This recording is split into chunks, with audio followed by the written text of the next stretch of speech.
नमस्कार दोस्तों, इस वीडियो में हम लोग बिहार समसामयिकी को वन लाइनर तरीके से पढ़ेंगे। तो चलिए वीडियो को शुरू करते हैं। 16 जनवरी 2026 को मुख्यमंत्री ने बेतिया यानी पश्चिमी चंपारण से समृद्ध यात्रा का पहला चरण शुरू किया, जिसमें विकास योजनाओं की समीक्षा और जनसंवाद पर फोकस रहा। 12 जनवरी को गणतंत्र दिवस के लिए पटना में 12 विभागों की झांकी प्रदर्शन की घोषणा हुई तथा महिला सशक्तिकरण और स्वदेशी ऊर्जा थीम पर फोकस रहा। 16 जनवरी को पटना में भारत का पहला अंडरग्राउंड टनल यानी बिहार म्यूजियम और पटना म्यूजियम को जोड़ने वाला की घोषणा। 16 जनवरी को पटना में जेन एक्सीलेंस इवेंट आयोजित किया गया। इसमें एमएसएमई और स्थानीय विक्रेताओं को सरकारी खरीद से जोड़ने के लिए योजना पर विचार विमर्श किया गया।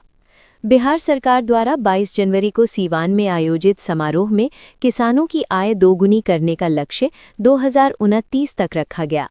24 जनवरी 2026 को कर्पूरी ठाकुर की जयंती मनाई गई, जो बिहार में एक महत्वपूर्ण सामाजिक न्याय दिवस के रूप में मनाया जाता है।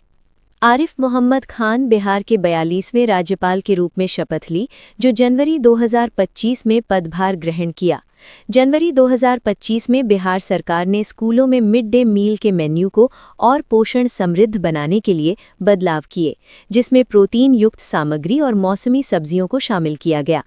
26 जनवरी 2026 को बिहार विधानसभा में ई-विधान ऐप लॉन्च किया गया, जो पेपरलेस कार्यवाही के लिए शुरू किया गया। 1 दिसंबर को 18वीं विधानसभा का उद्घाटन सत्र शुरू हुआ, जिसमें नवनिर्वाचित सदस्यों को शपथ दिलाई गई। 3 दिसंबर को बिहार कैबिनेट ने 7 निश्चय 3 2025-30 कार्यक्रम को मंजूरी दी, जो न्याय के साथ विकास और विकसित राज्य बनाने पर फोकस रहा।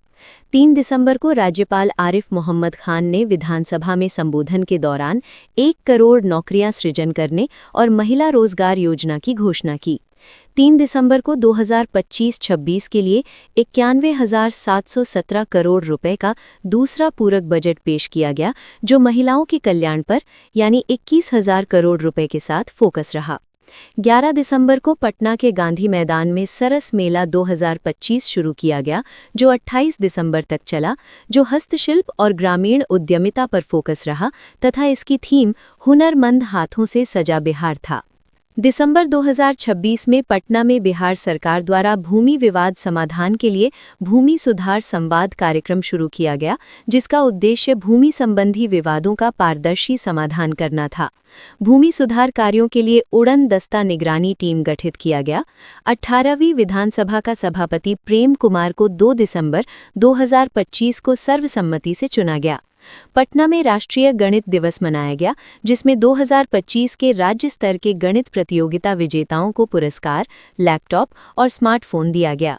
14 नवंबर 2025 को बिहार विधानसभा चुनाव के नतीजे घोषित हुए। एनडीए को स्पष्ट बहुमत मिला। 20 नवंबर 2025 को गांधी मैदान पटना में मुख्यमंत्री नीतीश कुमार ने 10वीं बार शपथ लिया। बिहार में नई मंत्रिमंडल ने सरकार का गठन किया और 27 मंत्रियों ने शपथ ग्रहण किया। बिहार सरकार ने 25 नवंबर 2025 को न्यू एज इकोनॉमी पहल घोषित की, जिसका लक्ष्य 5 वर्षों में 1 करोड़ रोजगार सृजित करना है। गोविंद जी झील को भारत का 94वां रामसर स्थल घोषित किया गया तथा ये बिहार का 6वां रामसर स्थल है। 6 नवंबर को भारत का सबसे बड़ा बैटरी आधारित सोलर पावर प्लांट लखीसराय जिले के कजरा में शुरू किया गया। विदेश मंत्रालय के आंकड़ों के अनुसार विदेश जाने वाले श्रमिकों के मामले में बिहार देश में दूसरे स्थान पर रहा, जबकि उत्तर प्रदेश पहले स्थान पर है। नवंबर में साहित्य अकादमी बाल पुरस्कार 2025 के लिए मैथिली भाषा के लिए मुन्नी कुमारी को उनकी लघु कथा चुटका के लिए सम्मानित किया गया। बिहार सरकार ने राज्य में चल रहे विशेष भूमि सर्वेक्षण कार्य को 31 दिसंबर 2026 तक पूर्ण करने का लक्ष्य रखा गया है।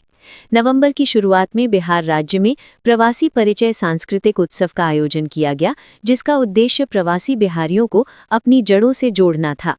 6 अक्टूबर को चुनाव आयोग ने बिहार विधानसभा चुनाव की तिथियां घोषित की। 2 चरणों में मतदान 6 नवंबर 121 सीटें और 11 नवंबर 122 सीटें तथा मतगणना 14 नवंबर को।